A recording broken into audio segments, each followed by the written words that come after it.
Covering your community tonight, we start in Lansing, where today University of Michigan Health-Sparrow celebrated 3 years since Sparrow merged with University of Michigan Health.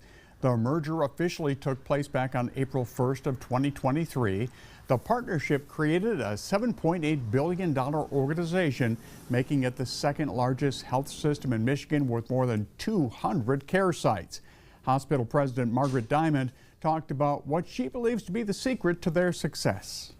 Success at year 3 is being a community asset, one that patients trust, one that patients talk to their families about in terms of great health care, but the team as a whole really taking care of our community and our patients and growing in terms of our partnerships that create a wonderful atmosphere for what I would call the best care and closer to home.